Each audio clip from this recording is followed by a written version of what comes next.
Good afternoon, everyone, and welcome to the CHIP Landmark Ideas seminar.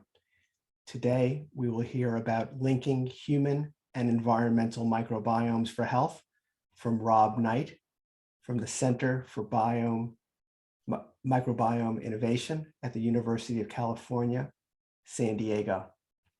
This is part of the CHIP Landmark Ideas series. Ken Mandel, I direct the Computational Health Informatics program at Boston Children's Hospital. It's a program founded in 1994, a multidisciplinary applied research and education program. You can learn more about us at chip.org. And the Landmark Idea Series is something we sponsor, featuring thought leaders across healthcare, informatics, technology, science, and more.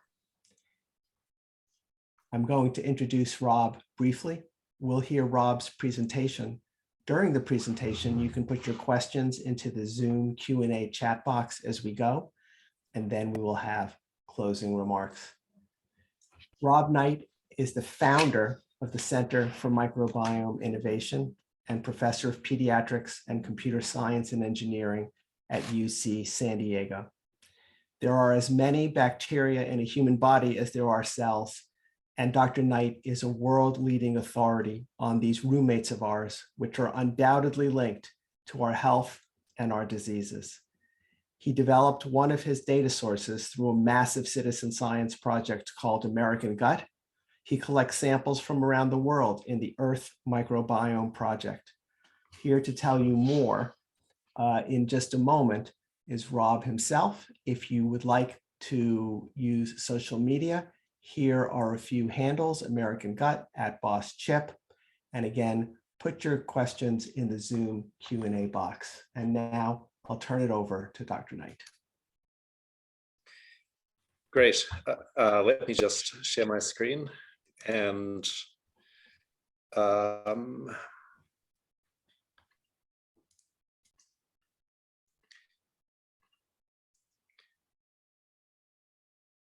and can you see that okay? Yes, I can. Great. Well, thanks so much, Ken, for the very kind introduction and for the kind invitation to speak here at this CHIP Landmark series. And thank you all for joining today. I see, just looking through the participants list, some familiar names who know an awful lot about the microbiome already, but I also understand that a lot of you are new to this topic area.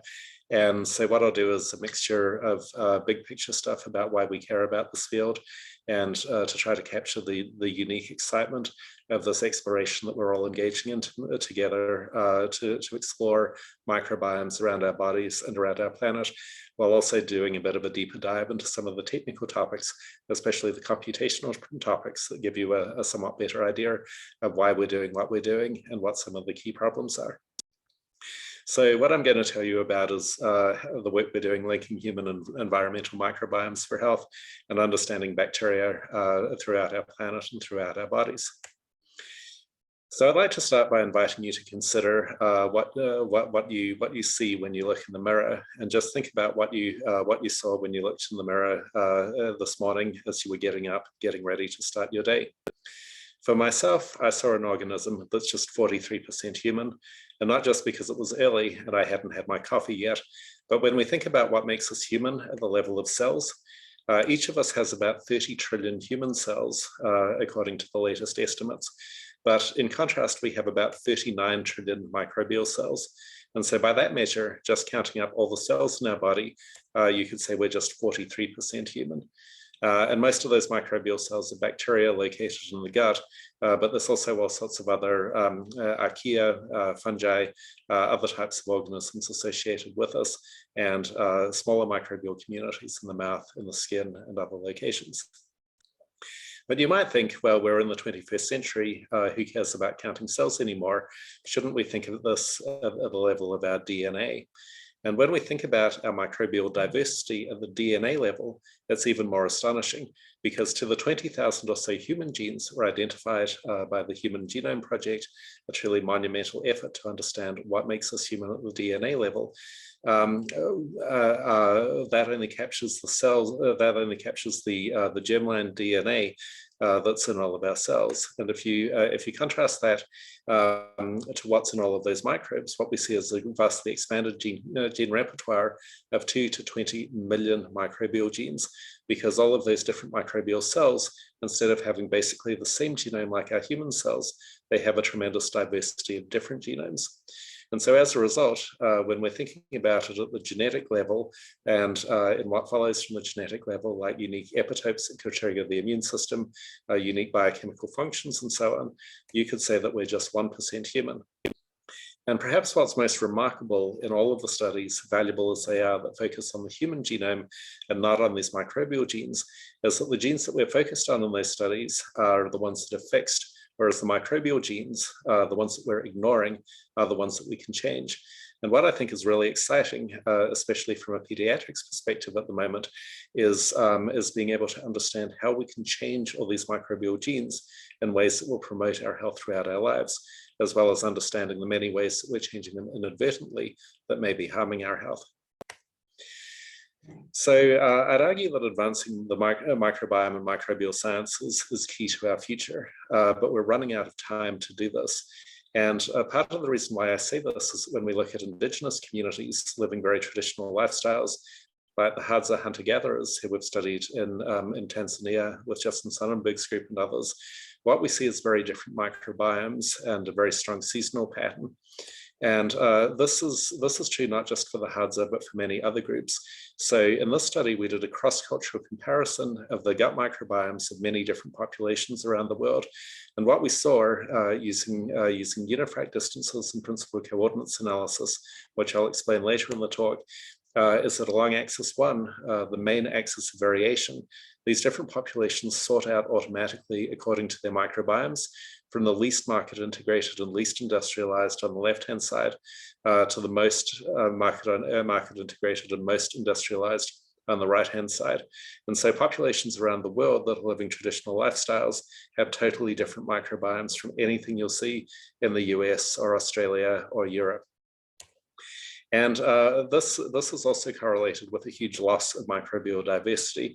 So what you can see again on the left-hand side is entire phyla, like the spirochetes, that are very common in people living traditional lifestyles, but that in industrialized countries, we have lost entirely from our gut microbiomes, whereas you see other taxa taking off in frequency instead. And so it's almost as though we have taken this rich inner rainforest filled with diversity and bulldozed it and left just a cityscape where only the pigeons and rats survive and not much else. And so then the question is, does this loss of microbial biodiversity actually matter? And I'm sure you're all familiar with Rachel Carson's work from the 1960s, where she documented how attempts to control single pest species, mostly insects, with pesticides like DDT had led to a tremendous loss of biodiversity that was unintended. So for example, the birds were wiped out, and that is why the spring was literally silent. My good colleague and friend Marty Blazer, who's now at Rutgers, wrote an incredible book, Missing Microbes, that documents this phenomenon in our inner ecosystems in the human gut microbiome, explaining how not just antibiotics, but all kinds of other all kinds of other things that we're doing, including increased use of C-section, decreased breastfeeding, decreased fiber in the diet, all kinds of non-antibiotic pharmaceutical interventions and so forth, are reducing our gut microbial biodiversity and some of the impacts that has on health. And one slide that Marty likes to show is this slide from a paper that was published 20 years ago now, documenting how over the 20th century, as the remarkable triumph of improvements in medicine and public health brought one infectious disease caused by a single organism under control, everything from measles to tuberculosis in the left-hand panel. At the same time, on the right-hand panel, you see an explosion of all kinds of diseases like multiple sclerosis, type 1 diabetes, asthma, and so on the same time period. And what's amazing is that when this was published in the New England Journal back in 2002, none of those so-called non-communicable diseases on the right-hand side were known to be in any way associated with gut microbes. Whereas today we know that all 4 of those and dozens of others are not only associated with changes in the gut microbiome in humans, but you can also cure or cause analogs of these diseases by modifying the gut microbiomes of mice, going into these animal models that can establish causality. So in the Human Microbiome Project, this was one of the first large-scale efforts to characterize the human microbiome, involving hundreds of researchers around the United States, including my lab. And so this was a large-scale NIH project aimed at characterizing, so the largest single component was aimed at characterizing the human microbiome, looking at 250 people at up to 18 sites on the body and up to 3 time points, and collecting a total of 4.5 trillion bases of microbial DNA. And if you're thinking about a microbe in your gut, I bet you're thinking about this one. And so this is E. coli, and it's true, I could probably isolate E. coli from most of you, if not from all of you, and culture it up in the lab. But in general in the gut, if you're a healthy adult, somewhere between 1 cell in 1,000 and 1 cell in 1,000,000 is E. coli. We know so much about it, not because it's a dominant player in the gut ecosystem, but rather because it's really good at growing in the lab in a petri dish or in liquid culture. And so my colleague Norm Pace, one of the pioneers of this field, likes to say that understanding the microbiome that way is like going down to the zoo and looking at each animal in its individual cage, knowing nothing about its natural environment or interactions. So to get around this problem, and also the problem that still, even with all the advances over the last 20 years, we still can't culture most of the microbes in the gut.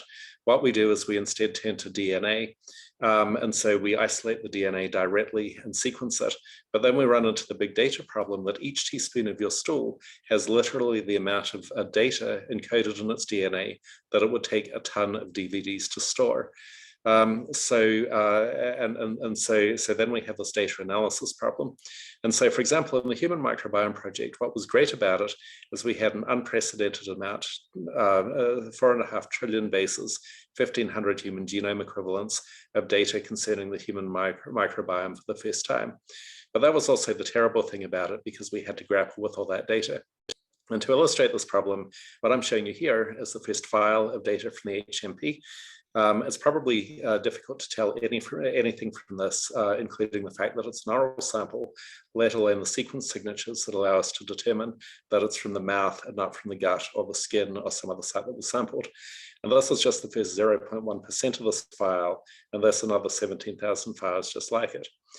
And this is increasingly a problem, not just from a research perspective, but also from a clinical perspective, because more and more there are opportunities for individuals to get their microbiome sequenced, whether it's through citizen science projects like the American Gut Project that I'll talk more about later, that I run here at UC San Diego, or whether it's from various companies that are doing this kind of thing now.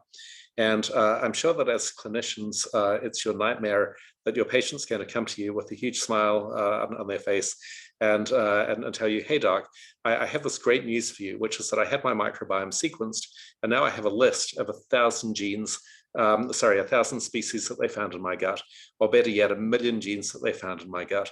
And with all this data, you can tell what's wrong with me, right? And I mean, what are you going to do? Maybe refer them to your colleagues in psychiatry for being crazy enough to think that you could do something with data in that form in the 12 beautiful minutes you have together, or whatever it's down to now. And so a lot of what we do in my lab is to try to make it not crazy to think you could integrate those complex DNA sequencing based profiles into something that you could reasonably understand and discuss, and even make clinical decisions based on. So to solve this problem, we took a leaf quite literally from Darwin's book. And if you haven't read his original work on the origin of species recently, or perhaps at all, the first edition is 502 pages and only 1 figure. So people who read it for the pictures are often disappointed. But I'd argue that you shouldn't be, because the 1 figure that Darwin thought was important enough to include and get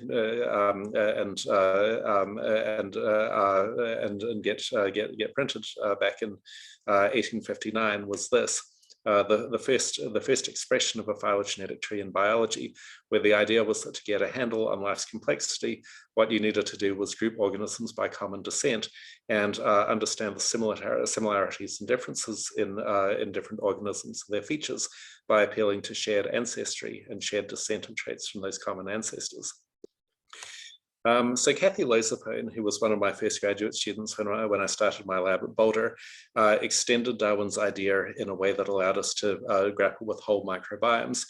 And so Kathy initially joined my lab for what was then its main focus when I was just starting out, which was to characterize additional type 3 secreted effectors, a very important system in pathogenesis in salmonella and closely related organisms. And a couple of years into the project, Kathy told me, you know, Rob, I'm just not really into type 3 secretion, and I'd much rather do something with evolution and trees and microbes and diversity that was, you know, more broad brush than characterizing this one molecular system. And I told her, well, Kathy, I don't want to dissuade you from following your dreams, but what you need to realize is that type 3 secretion is a really hot area of science, whereas microbial diversity is kind of a backwater. It's very difficult to get funding. Even Norm Pace runs his lab on his RNase P grants, not on microbial diversity. And I'd feel bad if at the end of your thesis, the type 3 secretion project was on the cover of Science and you were working in this field where there were no resources and no interest. So to cut a long story short, Kathy persisted. I think it's safe to say she's done fine for herself. So she's now a tenured professor at the Anschutz Medical Center at the University of Colorado in Denver, where earlier this week, her students gave me a call to ask if I would call her during the surprise lab meeting they were setting up for her when she reached 100,000 citations. And she's the third most highly cited faculty member at that institution, even though she's decades younger than the other two people ahead of her on Google Scholar. So she's doing remarkably well for herself out of this, whereas we never wound up publishing anything on type 3 secretion, despite working really hard on it for years. But it just goes to show how important it is to enable your grad students' interests rather than channeling them too narrowly. And what Kathy did as the core of her thesis, which has had so much impact, is introducing this metric called Unifrac, where we exploit evolution to compare complex microbial communities. And so the intuition here is that if you have a phylogenetic tree, if you have unrelated communities, like on the right-hand side, all of the branches are going to be unique. So they will lead to tips, which represent modern sequences that are only in one community or the other, so only in the red community or the blue community. So 100% are unique, none are shared, and we define that distance as 1. Whereas in contrast, if we have two identical communities, what you see in the red, you see in the blue, all of the branches are shared, shown here in purple, so none of them are unique, and we define that distance as 0. And then for any actual two communities, we'll have some shared branches in purple, some unique branches in red or blue, and the Unifrac distance is just the fraction of unique branches over the whole tree. So what's so great about that, you might be wondering? Well, what's so great about it is we combine that with Darwin's insight that there is one tree of life that connects all organisms wherever they're found. And so we can make one tree of all the microbes from all habitats and compare them pairwise by habitat. So here we've got red, yellow, and blue on the tree. We compare each pair, put the results in a distance matrix, and then we can use standard multivariate techniques like principal coordinates analysis, hierarchical clustering, and all kinds of other things to reduce that data into something interpretable. So with this technique in hand, Kathy initially decided she would look at everything. And so she went to GenBank and put together a meta-analysis of over 100 studies spanning everything she could find in free-living environments on Earth. So everything from the poles to the equator, extremes of temperature, pH, nutrient availability, just about every other factor that you could imagine. And the question is, from all this complexity, could we infer general rules that structured microbiomes across the planet? And much to my surprise, the answer was yes. So we got this incredibly clear split between saline communities in green and non-saline communities in red. You can see a few mixed communities in blue. What those are estuaries and other things like that, where there's truly a mixture between the saline and the non-saline. And seeing a rule this simple come out of all that complexity using the Unifrac metric was a huge surprise. And you might be wondering about what about more intuitive factors like temperature. If we look at hot springs in Yellowstone or hydrothermal vents at the bottom of the sea, they just look like the other non-saline and saline communities respectively, showing you that salinity is way more important than temperature. But then in subsequent work with Jeff Gordon and Ruth Lay, who's now a director at the MPI, we were able to find some environments that are really extreme from the microbes perspective. So here you can see when we add these other environments onto the plot, we introduce a new axis that explains twice as much of the inertia as the saline-non-saline split, which is squashed up onto the right-hand side. And you might ask, well, how far do we have to go to find these microbial communities that are really extreme from the microbes perspective? Do we have to go to the top of a mountain or the bottom of the ocean or what? And the answer is we don't have to go anywhere because they're right here within us.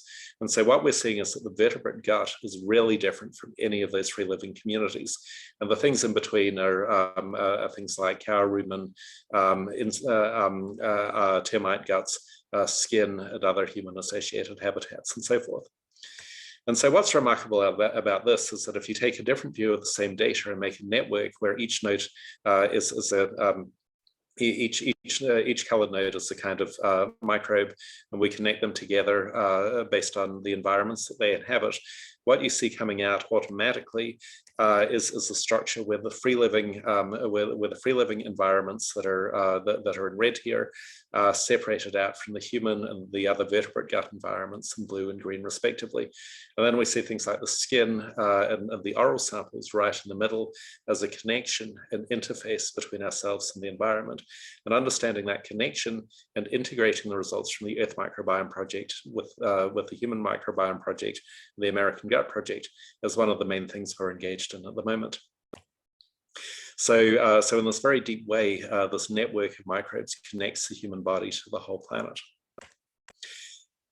So how we do all the sequencing is basically with a barcoded strategy that Micah Hamady and I introduced back in 2008, where the idea is that we, and this is now standard, but it was new then. The idea is that we introduce into the primers a unique tag for each sample, amplify them, sequence them all together, then deconvolute them using those tags, build alignments, build trees, and do Unifrac. We updated the technology at the time, so the cost of this has dropped by over 1 million-fold since I started. And our pipeline, CHIME, stands for Quantitative Insights into Microbial Ecology, and is led by Greg Capareso, who's now a professor at Northern Arizona University, and allows us to automate all of this. And then applying this pipeline to the HMP data set that I showed you those sequences from before gives us this map. And you're probably saying, well, I don't understand this picture either. It's also incomprehensible, but just bear with me for a moment. Each dot on this represents an entire microbiome from the human body, read out from its DNA and placed according to Unifrac and principal coordinates analysis. So two samples close together are more similar in the evolutionary history of the organisms they contain. If they're further apart, they're more dissimilar in that evolutionary history. And you can see what looks like sort of clustering in this map. And you can think about all the things that might affect the human microbiome specimen of these donors. So these are all healthy subjects, so there's no disease on this map, but you could imagine all the stuff like what they ate, where they are, how old they are, what their ethnicity is, all kinds of things that might affect where a location is on the map. But when I show you the main factor, it's immediately obvious that the different parts of the body separate on this map, the mouth, the skin, the vaginal, and the fecal communities, almost like different continents. And to put this in perspective, here I'm highlighting in yellow the mouth and the gut of the first person in the HMP. And you can see that those two samples, despite the fact that they're connected by a tube, are in totally different locations on this map. But it wasn't until we did the Earth Microbiome Project that we really understood the scale of the differences, because we could take all the samples from everywhere and put them on the same scale of microbial distance. And so then we could go out on the planet's surface and ask what 2 points are just as different from each other as the mouth and gut of this one individual. And if you think about your mouth as being kind of like a coral reef with complex mineralized structures that perhaps your dentist badgers you about, the amazing fact is that your mouth is as far from your gut in terms of its microbiome ecology as the water in this reef is from the dirt in this prairie. And we never expected that a few feet along the length of the human body could make as much difference as thousands of miles across the Earth's surface. So this may lead you to wonder, where do these highly differentiated communities we see in adults, where do they come from in the first place? And if you have dogs or kids, as I do, you likely have some dark suspicions about that, all of which turn out to be true, by the way. So we can match you up to your dog with pretty high precision, according to the microbes that you share. But in all seriousness, how we're born has a huge impact on our first microbes. And with Maria Gloria Dominguez-Bello, who's now, I should update that to Rutgers, we were able to show that the biggest initial impact on the microbiome is delivery. So by working with Gloria to sample babies 20 minutes after they were born, and then their mothers within an hour before birth, what we could see is that all of the body habitats from babies delivered vaginally in pink over on the left-hand side cluster with the mother's vaginal samples in red, whereas in contrast, habitats from all over the babies delivered by C-section clustered with skin samples. And so you get this complete difference in the microbiome at birth, depending on delivery mode. If you're wondering where it goes after that, we teamed up with Ruth Lay, who's the director at MPI, to understand the trajectory of development of one infant sampled every week for the first 838 days of life. And so what you're going to see is a movie of how this infant develops over time in terms of his gut microbiome. And so you can see that he's starting off, so remember these are all stool samples, and so we're starting with the meconium, which looks like it's in the vaginal distribution, and each frame in this is a week of infant development. And so what you can see is sometimes there's a lot of change week to week, other times it's just a little. Remember that what matters on this plot is scale. And so sometimes the difference in the same baby's gut microbiome 1 week to the next is bigger than the difference between any two adults in terms of their stool in the HMP. And you can see that he's developing towards the healthy adult stool state in general. But one thing coming up is just fascinating. So what happens here is that he gets antibiotics for an ear infection. You see a dramatic regression of the microbiome, but then followed by a rapid recovery in this case. And that went by pretty fast, so I'm just going to play it for you again. What you can see is on administration of oral amoxicillin, you see this tremendous regression of the microbiome, undoing months of normal infant development. But then he bounces back very quickly, again in just a few weeks. And by the time he gets up to 2.5 years old, you can see that his stool sample has progressed into the adult stool distribution. But not every infant is this resilient. And one of the key questions for both children and for adults is, when is the microbiome going to be resilient to an impact, whether it's an antibiotic or another drug, or even a surgical intervention or an infectious disease event? How do we tell who is going to be resilient and who is going to be fragile to those events in terms of their microbiome and in terms of their phenotype going forward? And this animation was put together by Antonio Gonzalez and Yoshiki Vasquez, two very talented computer science grad students in my lab at the time. So one thing that's interesting about the microbiome is how highly individualized it is. And this next section is going to be a bit more technical, but as I said at the beginning, I know some of you are microbiome aficionados.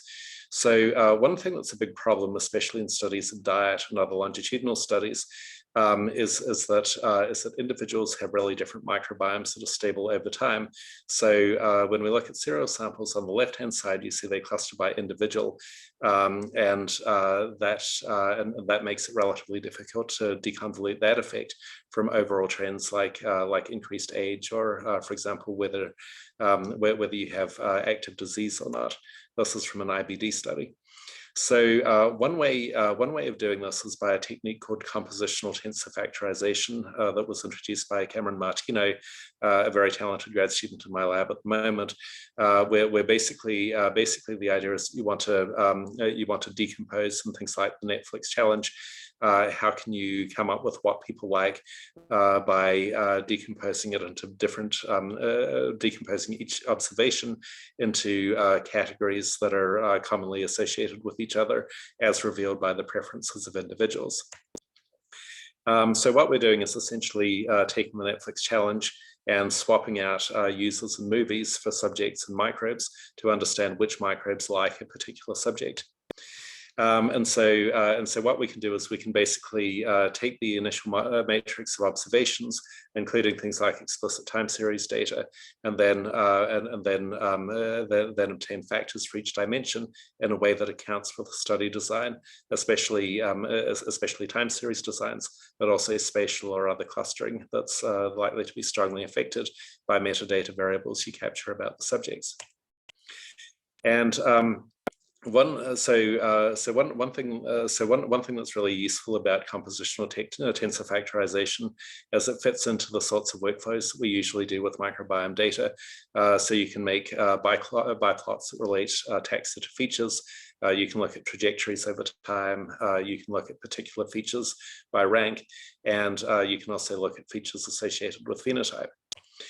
And I won't get into this, but basically accounting for repeated measures like per subject study designs dramatically improves power over other approaches. So you can see much more subtle differences with much fewer samples per subject with CTF in these green lines here than you can with various other approaches, even although I hate to admit it, Unifrac.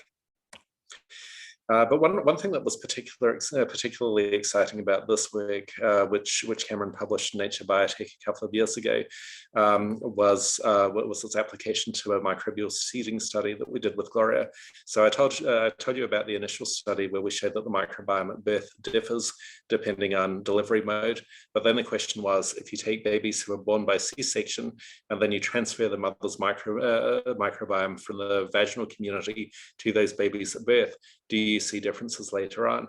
And so what we see here is that the C-section seeded babies, so delivered by C-section and then seeded with the mother's vaginal microbiome, much more closely resemble the vaginally delivered babies even a year after birth. So that's the green line and the blue line, and differ from the C-section delivered babies in the fecal and in the skin and the oral microbiome. And you can also see that the convex hull, which is basically how spread out are those results, agrees very nicely with what we see in CTF. So, so you can see that the C-section babies have tremendously more variability in the range of microbiomes that they span, suggesting that there's a stability issue as well as a compositional issue, which we can only get at by looking at the dynamics in this way. The other thing that's really interesting is whether there's a possibility that events much later in life are also impacted by these events around birth. And so by looking at two of the largest cohort studies, ECAM and Diabomune, Cameron was able to tease out differences using CTF between vaginal and cesarean deliveries that expanded out to 2 years of life in these two very carefully measured longitudinal cohorts. And so, again, what you can see is that CTF in green significantly outperforms other measures in terms of being able to tease out the effects of delivery mode even at these later time points. So we're very excited about these results about how events at birth can translate into things later in life. I want to segue from that to some other things that we're doing in using the microbiome to impact other aspects of medicine and human health.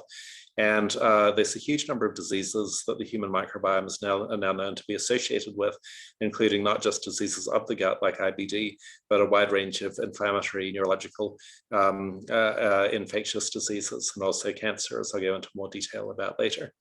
And then there's a lot of opportunities for microbiome-based diagnostics and essentially using the microbiome to improve all stages of diagnosis and therapy. So I'll talk more about the American Gut Project later, but it's this is a large citizen science initiative where essentially we've been trying to track what goes in the Global Foodomics Project, where we run a lot of food specimens through the mass spec to see their chemical composition with Peter Dorrestein, one of my close collaborators here at UC San Diego. And then we cross-reference that with what comes out the other end, both in terms of the microbes and the chemical composition. This large center here at UC San Diego, run by Lars Bodie on breast milk, that we collaborate with, where the main goal of the center is to understand the impact of human milk on healthy development, and to understand how much of its beneficial effects are due to milk oligosaccharides, how much is due to bacteria that are themselves transmitted in the milk, how much is due to maternal antibodies, and how much is due to other factors. We're also doing a lot on diseases of aging, and you might wonder why, being primarily located in a pediatrics department, I'm getting involved in things like Parkinson's, Alzheimer's, and so forth. But the reason for that is that we think that there's increasing evidence that a lot of the seeds of these diseases are planted early in childhood, whether we're talking about delivery mode, very early life feeding like breast milk versus formula, or later in life but still early life dietary decisions. And so coming up with strategies to tackle these diseases of aging based on the microbiome, and also how to promote public health strategies that reduce them at the population level, is something that's of considerable interest to us. And I'll say more about the Alzheimer's Gut Microbiome project towards the end. And then we're also collaborating with IPATH, the Phage Therapy Center here that was founded by Stephanie Strafty and Chip Schooley, where the idea is to fight antimicrobial resistant bacteria with viruses that target them specifically. And this is the first dedicated phage therapy center in North America, which is already achieving fairly remarkable clinical success. And so being able to track what are the consequences on the whole microbiome of phage therapy is something that's of tremendous interest, as well as mining microbiomes for new phages that can be applied to these kinds of problems. We're also doing a lot on women's health. So this large urobiome center, the microbiome of the urine, which of course is traditionally considered to be sterile, that Linda Brubaker founded here after her recent recruitment from Loyola. And so a lot of what we're looking at is how to modify the microbiome to either treat or prevent UTIs, as well as looking at the relationship between the microbiome and female aging and reproductive health, including disorders like PCOS, which the microbiome is now quite well known to be associated with. Another important topic is figuring out how to do this at the precision medicine level to make decisions for individual people. So this is Larry Smarr, who I'll say a bit more about later, standing in front of a giant display of all of the microbes we found in his gut, which we sequenced to a depth of coverage of 1 billion sequences, and building up a very detailed network that then allows us to track changes with what he undergoes as an individual, including things like surgeries, colonoscopies, dietary interventions, and so forth. And this large new initiative, the Nutrition for Precision Health initiative that the NIH just launched recently, that we have the Microbiome Center for at UC San Diego, led by Jack Gilbert and myself. And part of Larry's story has been doing 3D visualization and 3D guided surgery, essentially taking MRI data, making models, either physical models like the one he's holding, or computational models of his gut, and then being able to enable practice surgeries before the real thing happens, which has been a really exciting technology. And one of the things we're trying to understand together with both surgery and GI is, can we also add into this a modeling layer about what impact different surgeries are going to have on the gut microbiome? So let's see. I'm running a little behind where I thought I would be, so I'll go a little more quickly through this part about linking the environment and human health. Not because it's not important, but because I think it may be less central to some of your interests. We're doing a lot of work in different areas here, including with Kim Prather, looking at how microbes are able to launch themselves from the oceans into the sky and what the consequences of that are for climate. And I'll say a little more about the work we're doing with Kim and with Jane Burns at our Kawasaki Disease Research Center a little later. We have a large marine biotechnology program, led by Brad Moore, looking at isolating new drugs from marine microbes. And one thing that's especially interesting about that is that there's a lot of new lead compounds isolated from marine microbes associated with sponges, microbial mats, that are in screening trials now to look at their impact on cancer, on infectious and inflammatory diseases. So, and sustainability is also a really important part of all of these. And I mentioned the Earth Microbiome Project very briefly before, but essentially what it is a global collaborative effort where what we're trying to do is characterize microbial life across the entire planet, including understanding how different types of cycles, like daily cycles, seasonal cycles, larger scale responses to climate change and so on, have an impact on microbial communities ranging from seawater to freshwater to soil environments to sediments, and to communities associated with animals, plants, and other organisms out there on the planet.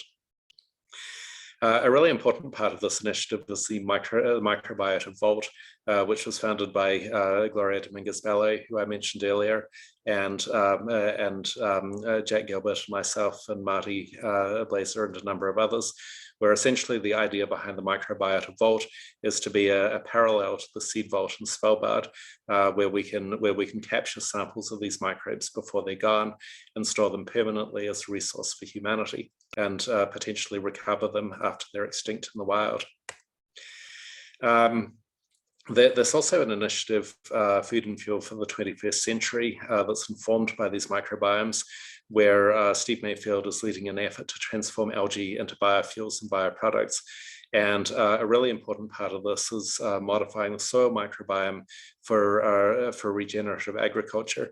A really important part, not of that center, but of these initiatives in general, is to understand how to modify the soil microbiome to reduce the impact of various agricultural practices, and also to redesign the whole food system so that it's easier to produce and to distribute more nutritious food that lessens the chance of reducing gut microbial diversity and leading to those chronic conditions that I showed you earlier in the talk.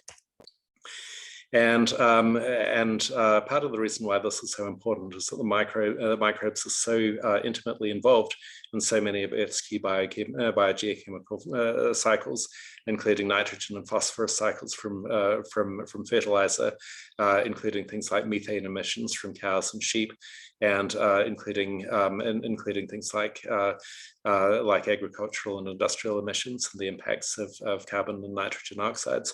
And so recognizing this, a group of microbiome scientists recently published this consensus statement with a dire title rather, Scientists' Warning to Humanity, Microorganisms and Climate Change. And we really need to be able to take this into account to be able to create a resilient planet that sustains our children's future. So, I'm going to go into a bit more technical detail on some of those connections between environmental and human health, because that may seem a bit abstract. What you're seeing on the left is satellite imagery from NASA showing dust clouds moving literally between continents on a timescale of a few weeks. And atmospheric aerosols carry with them a huge number of things, including live viruses and bacteria, in a way that's just starting to be appreciated. And Kim Prather, who I showed you earlier, and who we've been collaborating with in a project that I'll get into in just a little, had been working on this large-scale project called CalWater, essentially asking what components of atmospheric aerosols affect where precipitation falls in California and how much of it falls in particular locations. And so basically this involved flying planes through clouds to capture aerosol particles and then to analyze them to see what was in them. And what Kim found was what were particularly important were these atmospheric rivers, with distinct microbial signatures in clouds and in precipitation, building on work that Bob Bowers and Noah Ferrer and I had done a few years prior when I was still at the University of Colorado. And what Kim found was that dust and microbes, particularly from as far away as Africa, impacted the amount of snowfall on the Sierra Nevada range, and then from that impacted drought conditions. And so, in particular, the microbes in clouds can form ice particles, which then lead to enhanced precipitation. But that's not all they do. So this is Jane Burns, who runs our Kawasaki Disease Research Center here. And what you can see on the left-hand graphs is the correspondence between Kawasaki disease incidence in red and the amount of northwest wind coming in blue in Japan, in San Diego, and Hawaii. And you can see that those curves are very tightly correlated over the course of the whole decade. And Kawasaki disease, of course, is the most common cause of acquired heart disease in children. So one thing that we're working with Kim and Jane on at the moment is trying to understand, can we match microbes in clouds with microbes that are in an affected child's fingertips or in their airways if they're suffering from Kawasaki disease. And Jane says that at least clinically, the correlation is so strong that she can figure out when she's going to need to increase staffing in the clinic by reading the weather report. But when we think about what the sources are of the microbes in clouds, it's very easy to think about terrestrial dust because it's so easy to see. But what we think about less is water, which covers such a large fraction of our planet's surface, but it's invisible in terms of its impact on particles in the atmosphere. And so I mentioned Kim's wave machine earlier. At her center case, she built the world's first wave machine that accurately recaptures the size particle distribution of breaking ocean spray. And so what's amazing about this is that if you just get a bottle of seawater and you shake it up, what winds up in the aerosol phase versus in the liquid, staying in the liquid phase in terms of the microbes is pretty much random. But when you get the power spectrum right to create the right size droplets, then what you see is that it's extremely non-random which bacteria and which viruses launch themselves from the sea into the sky. And so we're currently trying to understand what are the health implications of this, especially given the amount of SARS-CoV-2 virus that's been detected in rivers like the Tijuana River here in San Diego, and also going out into the estuary. Is that also being aerosolized in a way that could be a threat to human health? So at this point in the talk, I'd like to say a bit about how I think this is all going to change the future of medicine. And essentially, a lot of this is based on saving all of that data that we're flushing down the toilet at the moment, but that we could be saving and exploiting to make progress on all of these different diseases. I'm going to give a couple of, I'll give one recent example of a new area that we've expanded microbiome research into just recently. So this is Greg Plour, who recently graduated from our MSTP MD PhD training program. And he has a particular interest in cancer due to a very sad story involving his grandmother. And he was obsessed with this idea that cancer is frequently but incorrectly viewed as a sterile entity. And if you look at the classic hallmarks of cancer papers, they've been collectively cited over 75,000 times, but they don't say anything about microbes at all. So, so Greg decided to mine the TCGA data set to see if there was any microbial DNA in there. And so he started with 590 terabytes of data, threw away all of the stuff in the cancer genome itself that aligned to the human reference genome, and then took what was left over, ran it through a taxonomic assignment pipeline, and then transformed the data with batch correction, and then did machine learning to try to figure out what the signatures were that could let you determine whether the cancer was of a particular type and particular stage.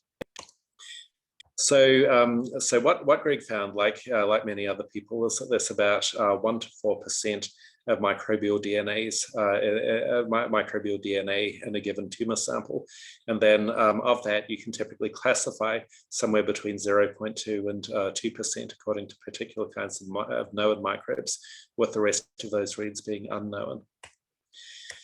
And so why other people have failed to see biomarkers for cancer and TCGA in the microbial data, because we weren't the first to try, as shown by the panel on the left. So if you look at the uncorrected data, as Greg did initially and got very discouraged, what you can see is you see this tremendous effective clustering by which of the sequencing centers did the work. And so Greg was able to apply advanced machine learning techniques from transcriptomics to batch correct the data, so as you move from the left to the right, you can essentially see that all of those batch effects go away. And what was amazing about this is that it took the data set from being completely dominated by those technical batch variables, like over on the right-hand side, to being essentially completely dominated by completely dominated by biological variables, like on the left-hand side. So we got a 17-fold increase in boosting the biological signal, and a 19-fold decrease in the amount that was described by technical variables by the sequencing center, 8-fold decrease in the sequencing platform, and 14-fold decrease in the experimental strategy, allowing us to see the small number of reads that were actually associated with cancer. So after batch correction, the disease type explained the most signal. So then the question is, could we distinguish the cancer types based on their microbiome? And amazingly, what Greg found was not just the microbial DNA in the tumor itself, but also the blood-borne microbial DNA from the same patient was highly predictive both of cancer type and staging. And so what you can see in these receiver operator characteristics curves and precision recall curves is excellent performance for 2 types of cancer. And then in the table, it summarizes performance for dozens of others, where we get extremely good precision and recall for a range of cancer types and cancer stages. And so since then, the microbiome has been demonstrated to be involved either across TCGA or in cancer-specific studies in literally dozens of different cancer types. And so Greg summarized this very nicely in a review paper in Science last year. And this just breaks down for those different cancers how many papers are about diagnosis in blue, about mechanism in purple, prognosis in yellow, or treatment in red that are associated with microbiomes in those cancer types. And so Greg's argument that I think we can definitely generalize is that a better understanding of microbes can improve every stage of cancer care, including better diagnosis from microbial DNA, better prognosis, including companion diagnostics, where you can pick which drug is most likely to work for a patient depending on what microbiome they have. Therapy, including the use of engineered microbes like E. coli to target particular tumors. So there's a number of microbes like E. coli and Salmonella that naturally deliver themselves to tumors, and you can exploit that for therapeutic discovery. And then finally, tracking remission to ensure that you're not getting micrometastases, but you can also detect with this sort of technology. And so 2 things we're doing at the moment are first off, generalizing this to children in a new project that's been funded at Ready Children's Hospital. And then second, generalizing it beyond cancer to many other diseases that we think could benefit from a similar approach. So this brings me to the American Gut Project, which is the citizen science initiative that essentially lets individuals claim a pin for themselves from where they are on the microbiome map. And the Human Microbiome Project was great, but it was limited to only a few hundred people. They could only get involved if they lived near one of the recruitment sites, and most of them were screened out as being unhealthy in one respect or another through the rigorous clinical exam, and therefore were not eligible to participate. And so with American Gut, what we did is we turned to crowdsourcing and crowdfunding to make it possible for anyone who wanted to get involved. Turned out that not everyone wanted to know what was in there. So these are middle schoolers touring our lab, learning exactly what we're going to do with their poop. And you can see a certain amount of response heterogeneity there. We don't yet know if that's due to the microbiome as well, but sooner or later we'll have the sample size to find out. So anyway, relative to other citizen science initiatives, and this is Daniel McDonald, who's the scientific lead for the project, this one is relatively large. So most crowdfunding efforts are on the scale of a few $1,000s, but this is at the scale of a few million and tens of thousands of samples. And we release all the data open source as soon as it's generated and goes through QC. So this gives you a sense of the type of analysis that we can do rapidly to cut the data set down to answer particular kinds of questions. And in the Made American Gut paper that came out in M Systems a few years ago, one thing we thought was fascinating was that fermented plants and how frequently you eat them turns out to have a relatively large effect on your gut microbiome, and can even and so things like the number of plant species that you eat in the week before you collect your sample has a bigger impact than other traits that you might think would be more relevant, such as whether you took antibiotics, whether you have inflammatory bowel disease, let alone more subtle things like your age, your sex, or whether you're obese or non-obese. And so one thing we were able to find in collaboration with Danone on this project recently is that rather than individual markers from diet, what we saw is that overall dietary patterns were much better explanations in terms of variation in the gut microbiome. So what we're seeing is that rather than single active ingredients of large effect, what we're seeing is that overall dietary patterns seem to be of primary importance in shaping your microbiome overall. And so what we could do here was basically doing a detailed dietary analysis of food frequency questionnaires completed by thousands of individuals, dividing them into different categories, then looking at the correlation between those categories and the overall microbiome results. So that's all been very exciting, but a lot of it has been based on 16S ribosomal RNA sequencing, and to move to shotgun metagenomics and to also allow untargeted metabolomics to look at the chemical repertoire, we put a lot of effort into kit development, and this has been driven both by the American Gut Project and its umbrella, the Zeta initiative overall, but also driven by a large-scale NIH initiative, the Alzheimer's Gut Microbiome Project, that started 2 years ago, and that's looking specifically at microbiome changes in Alzheimer's. And so, because we'd already put a lot of effort into this kit development up front, we were able to rapidly pivot during COVID to quick at-home collection. So what the Alzheimer's Gut Microbiome Project is doing is piggybacking on several large dietary intervention studies for Alzheimer's, specifically MIND, BEAT-AD, and US Pointer, where they're all looking at dietary interventions that are known to have effects on cognitive function and on progression of Alzheimer's. And so what we're looking at is whether there are microbiota-mediated effects versus direct effects of these diets through a combination of microbiome analysis and metabolomics analysis. And so this project is led by Sarkis Mazmanian, Rimurka Daraduk, and myself. And this just gives you a sense of the different institutions and people involved in that. So the best example we have, though, of why you care about your individual location on the microbiome map and its potential for medicine really comes from the case of Clostridium difficile infection, which I think is going to be familiar to many, although probably not all of you. And this is just to reorient you on the microbiome map produced by the Human Microbiome Project. And here I'm showing you in these with these orange stars fecal samples from people with C. diff. This is what we did with Alex Kreutz and Mike Sadowski a few years ago. And so what you can see is that the fecal samples from people with C. diff look absolutely nothing like healthy stool, which is down the bottom there in brown. And what's going to happen is that 4 of these patients are going to get what's called a fecal microbiome transplant from one donor who's at the bottom there in red, and who, as you can see, was in the healthy stool distribution. And if you're wondering what a fecal transplant is, this is Bill Sanborn, who used to be our chair of GI, about to deliver his first one with hospital-grade stool produced by a Cambridge area nonprofit called Open Biome, founded out of Eric Alm's lab, because the FDA does treat stool as a drug because it's a substance that's known to affect clinical endpoints. And although it's difficult to, produce your stool sample using GLP and GMP, you're definitely supposed to make an effort if you're going to use it for stool transplant.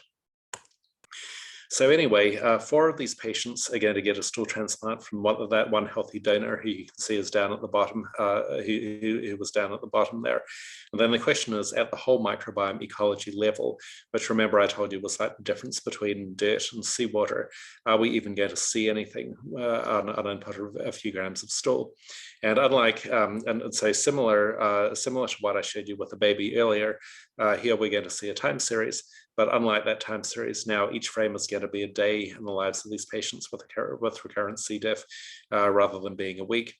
And so I'm going to start the animation, and what you see is that immediately, in just 2 or 3 days, all their microbiome ecologies reset from the sick state to the healthy state, and then you can see that they stay there 2 months of follow-up in that healthy region. And coupled to this, all their clinical symptoms are gone, which is remarkable because they had to have recurrent C. diff for at least 2 years to be eligible for this trial. And so what we see is this ability to have a remarkable reset of the microbiome ecology, and in a way that makes all of that complex data understandable and comprehensible. So what we're trying to figure out now is what other diseases can we see this transformation from the sick state to the healthy state. So the first step of this is to understand for which of these different diseases, and all of the ones that I listed here have had some association with the microbiome, and some preclinical work in mice done to establish their association. So the first thing we have to do is we have to identify the good places and the bad places on the map, which we're now pretty good at. But then we have to go beyond that to develop a kind of microbiome GPS that tells us not just where are we right now in a good place or a bad place, but how do we get from the bad place to the good place, and what do we do to get there, whether it's something that seems as extreme as fecal transplant or something that seems as gentle as diet, which is one of the biggest effects that we see over the long term, or is it going to be something somewhere in between, like phage therapy, drugs, probiotics, prebiotics, or whatever. And so we need to develop this microbiome GPS and ideally make it so easy to use that even our kids can use it. So you can imagine a smart toilet where as soon as you flush, you get some sort of instant analysis of your stool that goes to your smartphone and tells you, are you going in a good direction or a bad direction? And when we took this photo, back when my daughter was 2, you couldn't do this sort of thing on a phone or on a tablet, but today you can. And for example, this is her own microbiome from the time she was born over the first couple of years of her life, differentiating into the stool community, the mouth community, the gut community, and so on. And this kind of developmental progression is so clear that it's the kind of thing that you can even explain to a child. And the goal, with enough time and patience, and the idea is to make it so that you can explain it in a clinically relevant context where you have a lot less time, and to tell people what direction they're going and is it good or bad. But our dream with this is to go even beyond that, and for example, to look at other biomarkers that you could correlate with the microbiome. And so with Peter Dorrestein, we've been exploring this dream that perhaps one day, as you're examining yourself in that mirror in the morning, you could breathe on the mirror and then get some sort of instant analysis of your breath by mass spec, obviously with a friendlier user interface with this, because unless you really loved organic chemistry, you're probably not going to want to see this first thing in the morning. But the idea is to take those complex chemical profiles, turn them into a microbiome profile, like you'd get from American Gut, and then place yourself on that microbiome map where you could be told if you're in a good place or a bad place, and then warned if you're at risk of a particular position based on your microbiome location. And then if there's something that you can do about it yourself, maybe it will put that on the display, or maybe it will tell you instead to consult a clinician because it's beyond the capabilities of what you can do yourself through diet and lifestyle changes. And while we're dreaming, we could take it a step further. So suppose you're supposed to try lactobacillus. Maybe when you're in the supermarket, you can use augmented reality on your smartphone to search the whole shelf of nearly identical yogurts, to zoom in and identify the one that's the one that you're supposed to take, and then you can scan the barcode to confirm that you've got it. And then you could also imagine your smartphone tracking all these things about you during the day, such as that we know affect the microbiome, such as what you ate, who you were with, what space you inhabited, how many minutes you spent outdoors, how many steps you took, all of these different kinds of things, and then feeds it back to your mirror so that your mirror can alter your image and show you visions of yourself 5, 10, 15, 20 years in the future if you behave every day as you did today, or what you might look like instead if you did a little better or a little worse. So the fascinating thing is that a lot of that, although it sounds like science fiction, is more an integration of technology components that already exist rather than developing things that are completely new. And that's the kind of crazy stuff we're up to at the Center for Microbiome Innovation that I founded here at UCSD, where with over 140 faculty members and with a growing list of corporate partners, we're trying to tackle all of these difficult questions, including a lot of other ones just as challenging and just as crazy sounding as that one. I'd also be remiss if I didn't thank my lab, who it's an amazing privilege to be able to work with. Literally over 1,000 collaborators around the world, many of whom I've mentioned during the talk, but who I'm not going to read out individually. Our many sources of funding, who we're incredibly grateful to, especially the tens of thousands of members of the public who've signed up for American Gut. And finally, thanks once again for the invitation to speak in this renowned seminar series. And thanks again for coming today. I'd be delighted to answer any questions you have.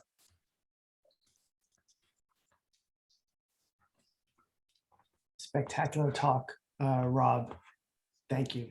And there are questions that have emerged in the Q&A. Please put more in if you have questions into the Q&A.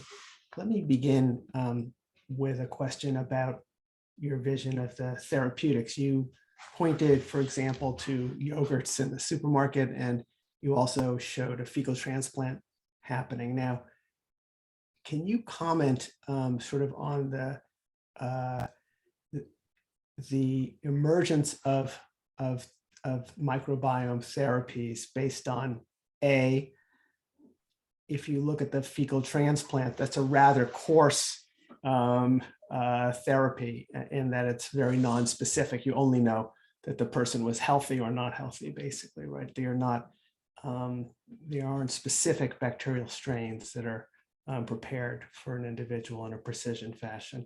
And if you look at something like yogurt, which is very highly motivated from a microbiome perspective, the concentrations of bacteria may be quite low. So where do you, given these, given some of these, and if you look at fecal transplant, it works for some diseases and not others. Could you just perhaps give a little more color to what you think are going to be the near-term therapeutic options, near-term 5 years that emerge in a robust fashion?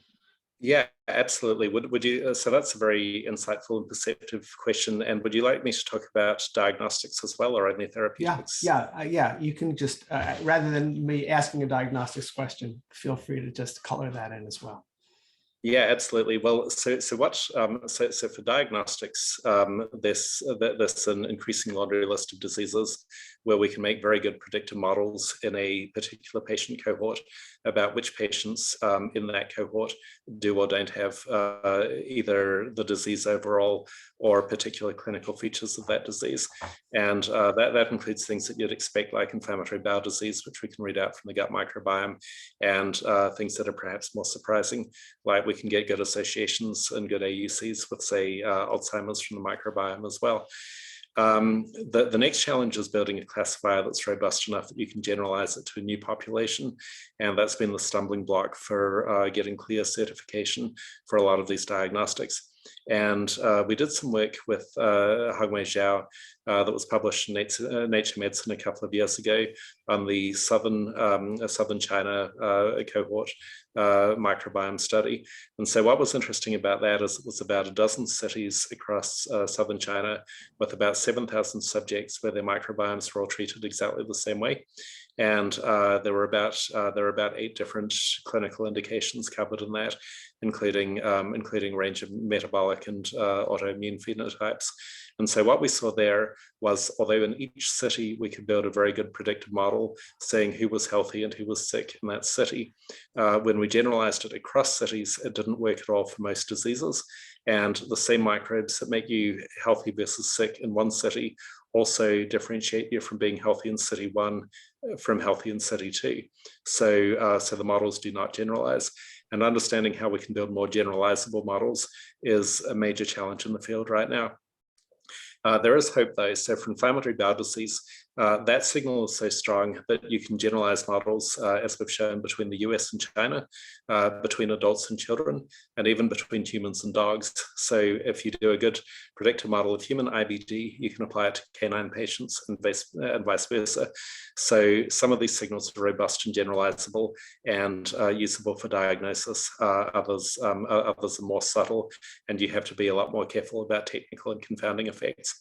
And for the particular case of cancer diagnosis, if you ask me to file a disclosure document, I'm sure it's in there, but Greg founded a company called Micronoma that is commercializing the cancer diagnostic from his Nature paper right now, and so that's currently that's currently going into clinical trials on a research basis at the moment, with the goal of leading that up to FDA approval. So those kinds of diagnostics, I think, are going to be actionable soon. Companion diagnostics, where basically you can explain why a particular drug does or doesn't work. So, for example, Pete Tenbaugh has done some really elegant work on digoxin and the particular plasmid in only some particular strains of bacteria that degrade digoxin in some people. So, if you have those strains, it won't work for you, but if you don't have them, you'll be fine. So, companion diagnostics like that, and in cancer immunotherapy and cancer chemotherapy, those are also working very well on a research basis. They should be straightforward to commercialize because you don't need to get a small molecule or a biologic through FDA approval. Fecal transplant, I think, is going to be a very long-range thing, both for the reason that you mentioned, that it's not very well characterized, and also because the FDA hates it and wishes that people would use much better characterized materials as therapeutic agents. So that's probably very long-term. Shorter term, Series Therapeutics in Cambridge, for example, has a gut-derived community that's worked quite well in clinical trials, and I believe is now on the market as a therapeutic for C. diff. And then understanding how much we can generalize those therapeutics and whether we can use the same community for everybody, or whether we have to use or whether we have to use genetically engineered community, or whether we have to take a person's own bacteria and engineer them and give them back to that same person, sort of like CAR T cells. That's an open question at the moment, and there's companies exploring all of those different spaces, as well as a lot of academic research in that area. And then the disappointing news about probiotics that you can get at the supermarket is a lot of them have very modest effects in therapeutic contexts where they've been tried out. There are some exceptions where particular strains have pretty good data on them for particular conditions, but it's like any other therapeutic where you have to match the strain to the disease rather than expecting that they're generally going to promote health. And so that's important to recognize, that all the different probiotics are not the same, and they're only going to work for the particular indications they've been validated for. Let me, it's a great answers. Let me go to a question from Don Goldman. About 30 years ago, using crude technology, agar plates, anaerobic and aerobic atmospheres, we found, and Don was here at Harvard, infectious disease doc, we found that the microbiome of NICU babies treated with antibiotics was devoid of maternal flora and consisted mainly of NICU nosocomial microbiome. Can you comment on the impact of antibiotics given early in life when there is no nascent resident flora present to be resilient? Yeah, that's a great question. There's very little data on that so far that's directly done time series analysis to understand what the impact is over time. Marty Blazer has done some nice work showing that the combination of antibiotics perinatally and C-section and formula feeding is especially deleterious in terms of later clinical outcomes for children. Although this is mostly a clinical records project, not a direct measurement of the microbiome project. But the hope for that is that breast milk may be able to ameliorate some of those early life impacts of C-section and antibiotics together. And I would also expect that to apply to if you're in the NICU and you're being very intensively treated with antibiotics.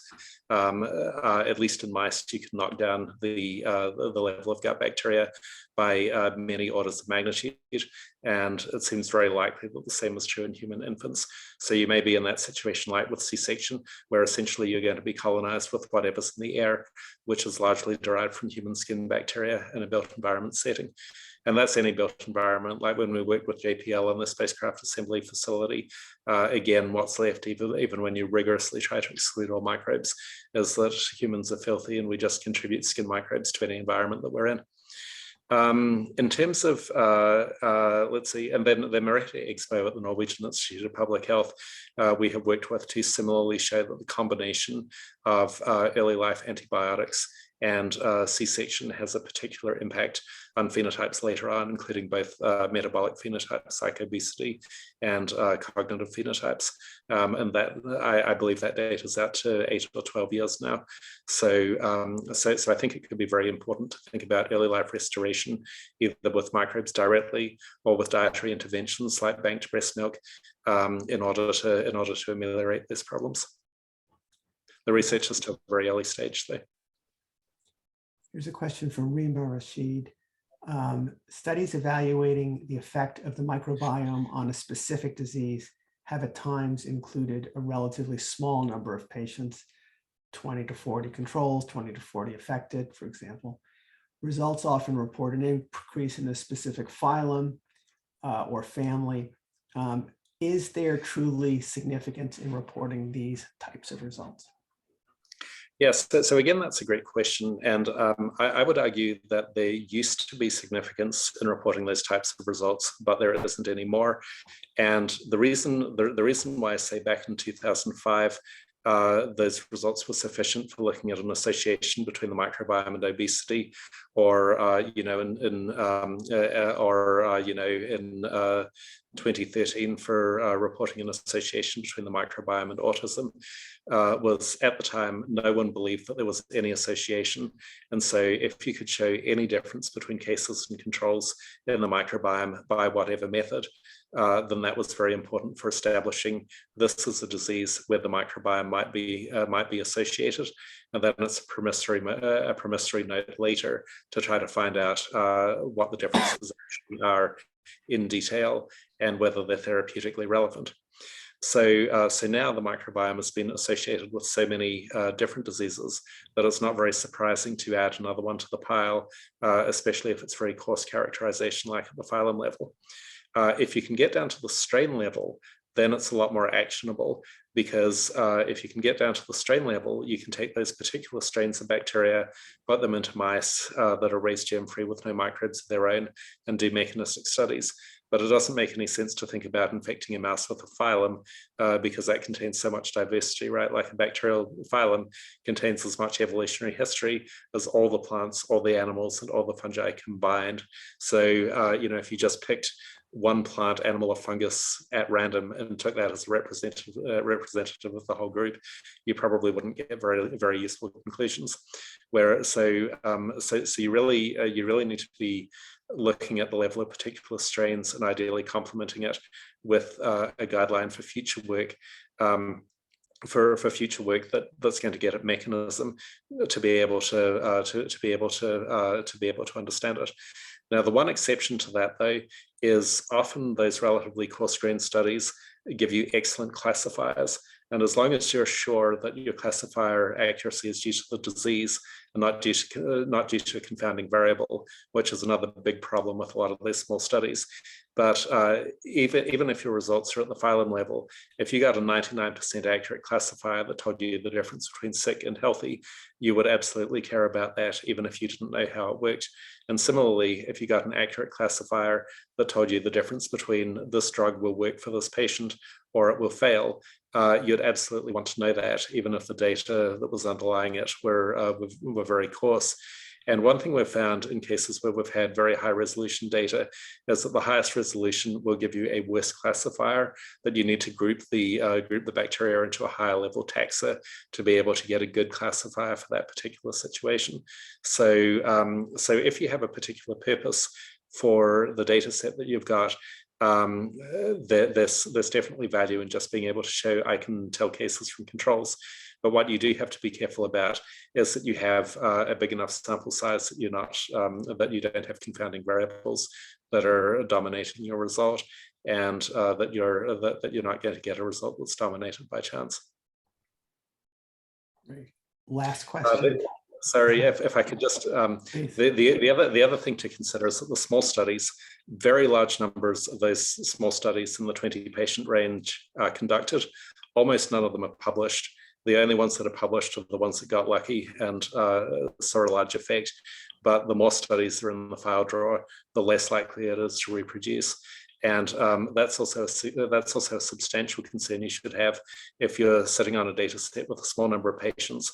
The results look really good, but if you don't validate it in a second cohort, you're at substantial risk of seeing something by chance rather than seeing something really good, not because of problems with your particular study, but because of that file drawer problem where you're essentially playing a lottery to ask, am I the person out of thousands doing this kind of study that got a surprising result? Yeah, I wonder if there's some kind of registry project that could address that publication bias within your community. Yes, many have been started, but none have been successful, especially because incentivizing people to do that is really hard. For sure. Last question for today from Saekwon Kong, who's a physician genome scientist here at Boston Children's. Thank you for your wonderful talk. I'm wondering how the microbiome interacts with human cells and organs.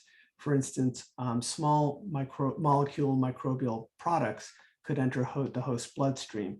What would be the major mode of interaction between the microbiome and the host? That's such a great and unanswerable question, and I can turn it around and tell you what is known. And a lot of this has been worked out in the context of gut-brain axis, but it also applies to interaction with other organisms. So we know for sure that the gut microbiome can, as you say, release small molecules that can either interact directly with the gut epithelium, like butyrate does, for example, where it plays both a nutritive role and an epigenetic role, so it interacts with the HDAC system. Butyrate's a potent HDAC inhibitor, and so it changes epigenetic markers right there in the epithelium. But also small molecules can get into the bloodstream. They can circulate anywhere in the host. They can modify host gene expression. Some of them can even cross the blood-brain barrier. So it really depends a lot on what small molecule you're talking about and where its receptors are expressed in the host, what organs it's mostly going to impact. There's also translocation of microbes themselves and antigens derived from those microbes across the gut epithelial barrier. And for example, the reason why microbial therapy for cancer works is that if you introduce salmonella into the GI tract of, say, a mouse that's got a xenograft tumor, the salmonella will somehow find its way out of the GI tract and into the tumor. And at least in some cases, that's macrophage mediated. So the macrophages pick up the salmonella and then do the targeting into the tumor. But there's thought to be other mechanisms for other bacteria that can also do it. So the bacteria themselves can move around the body. They can either attach to cell surfaces or they can go intracellular, depending on what taxon it is and what cell type it is. There's nervous signaling, so the vagus nerve that connects the gut to the brain directly. Bacteria have been shown to modulate vagal signaling on a time scale of milliseconds to seconds by releasing small molecule metabolites in the gut. And then that basically sends signals direct to the brain in ways that can modify all kinds of physiological function downstream from that. There's also gut immune signaling, where the gut microbiome is really important for modifying things like the B cell and T cell repertoires that are produced in the gut itself.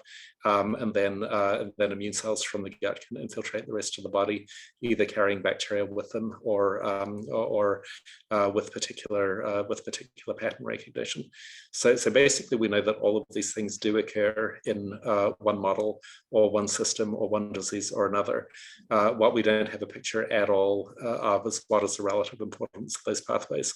And a lot of the controversy at the moment is in that gap between we know this pathway can happen versus does this pathway actually matter, as well as the gap between we know this pathway is associated with the disease, but is it a cause of the disease, or is it a symptom of the disease, or even worse, a side effect of treatment for the disease?